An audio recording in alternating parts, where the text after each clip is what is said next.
Tu veux apprendre la clé qui va améliorer ton coaching année après année? L'élément qui, malheureusement, est souvent sous-estimé dans le monde du coaching? Alors, la voici, l'introspection de fin de saison. L'introspection, c'est l'acte de se regarder soi-même de manière critique, mais aussi réfléchie. C'est prendre du recul pour examiner nos actions, nos décisions et interactions au cours de la saison. C'est beaucoup plus que de juste penser à ce qui a bien ou mal été. C'est de prendre le temps de faire une évaluation de notre coaching, de notre capacité à communiquer et aussi de notre capacité à motiver et développer les jeunes joueurs de hockey. Pourquoi c'est si important de faire une introspection? Parce que la priorité en tant qu'entraîneur, c'est non seulement développer des jeunes joueurs et joueuses de hockey, mais c'est aussi de les soutenir dans leur développement en tant qu'individus. Pour arriver à faire ça, il faut aussi se développer et s'améliorer continuellement. L'introspection nous permet de le faire, ça nous permet d'identifier nos forces et aussi les domaines où on a besoin d'amélioration. Sans cette réflexion constante, on risque de répéter continuellement les mêmes erreurs,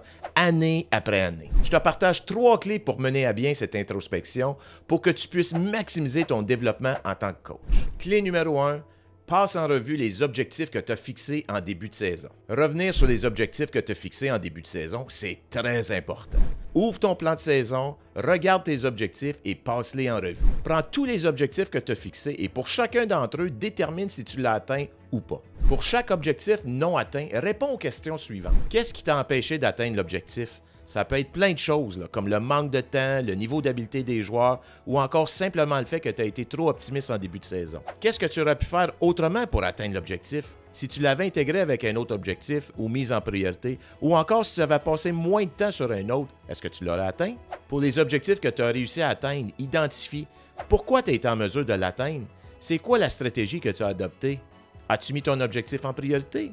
As-tu créé des ateliers? As-tu délégué à tes adjoints? Qu'est-ce que tu as fait pour atteindre l'objectif? Peux-tu appliquer la même recette aux autres objectifs? Si tu prends le temps de répondre à ces questions-là, c'est de l'or en barre parce que tu es en train de créer un plan d'action pour la prochaine saison.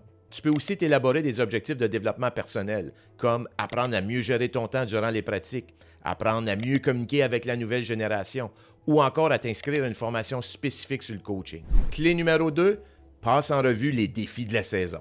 L'adaptabilité est une qualité essentielle pour tous les entraîneurs. Je suis prêt à mettre ma main au feu que la saison que tu avais en tête au début ne s'est pas passée exactement comme tu l'avais imaginé. Le hockey est un sport qui est imprévisible. Les blessures, les personnalités uniques de chacun des joueurs, le changement dans le moral de l'équipe, voire même les parents peuvent venir bouleverser les plans même s'ils sont très bien établis. Passe en revue les défis que tu as eus au cours de la saison. Pas juste ceux que tu as eus sur la glace, mais aussi ceux qui t'ont fait passer quelques nuits blanches. C'est-tu un joueur qui a abandonné? Un parent qui nuisait au climat général de l'équipe, un cas de discipline grave ou encore le budget qui était mal géré? Pense à comment tu as géré les situations et pose-toi les questions suivantes. Qu'est-ce que j'ai fait de bien? Qu'est-ce qui n'a pas du tout fonctionné? Qu'est-ce que j'aurais pu faire autrement? Et qu'est-ce que je peux faire pour éviter ou tout au plus mieux gérer une situation similaire dans le futur? Les défis dans une saison de hockey, il va toujours en avoir. Même si tu crois avoir tout vécu les défis possibles, je peux t'assurer qu'il y en a un qui va apparaître puis il va te faire grisonner plus vite que prévu. Ça paraît-tu? L'important, c'est d'apprendre de ces défis, noter ce qui a fonctionné et ce qui n'a pas bien fonctionné et ajuster ta stratégie pour des cas similaires dans le futur. Conseil numéro 3, passe en revue chacun de tes joueurs et joueuses. Durant l'introspection, le moment est idéal pour évaluer le développement de chacun d'entre eux. Commence par faire une évaluation complète des compétences de chacun de tes joueurs. Identifie leurs points forts, mais aussi les domaines où ils pourraient s'améliorer. Si tu avais des objectifs individuels avec eux, passe-les en revue également. Détermine dans quelle mesure les objectifs ont été atteints et donne des exemples concrets. Une excellente méthode pour t'aider, c'est celle du feu de circulation rouge, jaune, vert.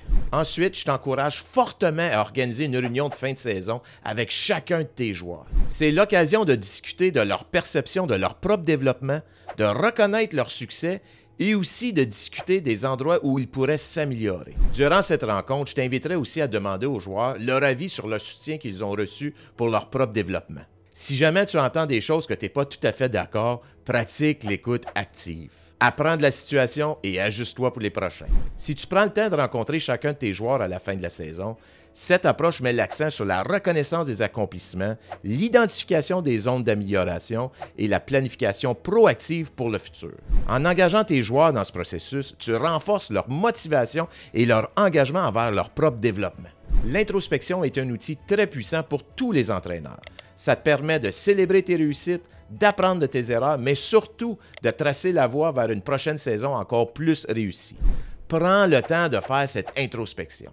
Si tu veux apprendre une méthode simple mais efficace pour faire une bonne évaluation, je t'invite à regarder la vidéo suivante. On se voit dans une prochaine vidéo et sur ce, je te dis bon coaching.